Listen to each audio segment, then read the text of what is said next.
Janganlah kamu menyangka bahwa aku datang untuk meniadakan hukum Taurat atau kitab para nabi.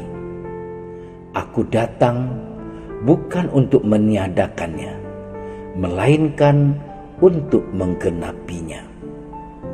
Karena aku berkata kepadamu, sesungguhnya selama belum lenyap langit dan bumi ini, satu iota atau satu titik pun tidak akan ditiadakan dari hukum Taurat sebelum semuanya terjadi.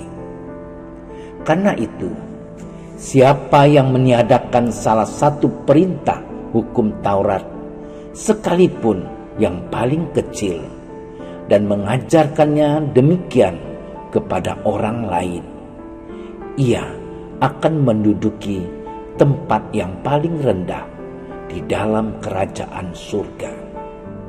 Tetapi siapa yang melakukan dan mengajarkan segala perintah-perintah hukum Taurat, ia akan menduduki tempat yang tinggi di dalam kerajaan surga.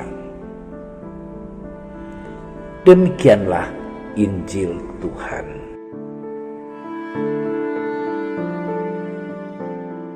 Janganlah kamu menyangka bahwa aku datang untuk meniadakan hukum Taurat atau kitab para nabi. Aku datang bukan untuk meniadakannya, melainkan untuk menggenapinya.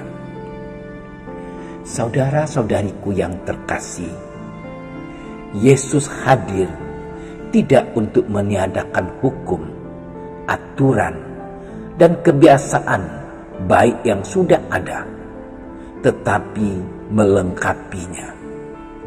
Ini perlu supaya manusia tidak jatuh ke perkara yang lahiriah dan dangkal semata, tetapi juga supaya dapat menghidupkan cinta kasih. Hendaknya kita tidak hanya terpaku pada huruf-huruf peraturan dan hukum, melainkan juga memahami maksud terdalam dari berbagai peraturan dan hukum. Yesus tidak ingin berhenti pada peraturan dan huruf-huruf yang ada di dalam Taurat itu. Yesus ingin meluruskan dan mewujudkannya secara nyata.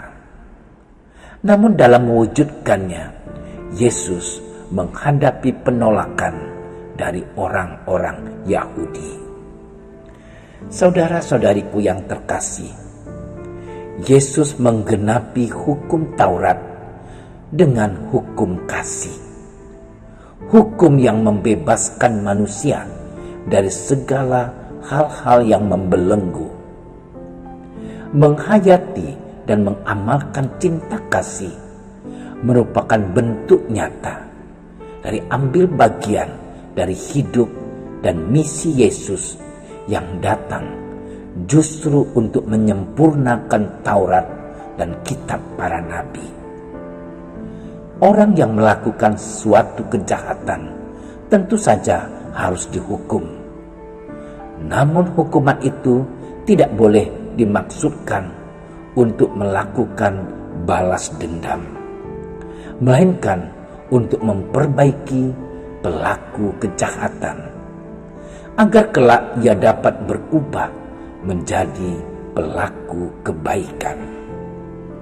Saudara-saudariku yang terkasih, pada masa Prapaskah ini, marilah kita memperbaharui cara kita berelasi dengan sesama.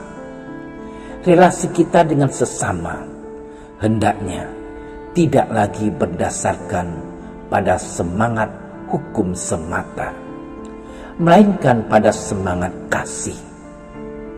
Hukum tidak pernah sempurna, karena hukum diciptakan oleh manusia yang tidak sempurna. Hukum hanya dapat disempurnakan oleh kasih.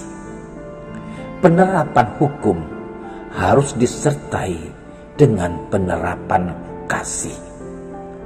Namun, apakah hal itu sudah menjadi kenyataan dalam hidup kita? Sudahkah kita menggenapi pelaksanaan hukum yang mematikan dengan pelaksanaan kasih yang menghidupkan?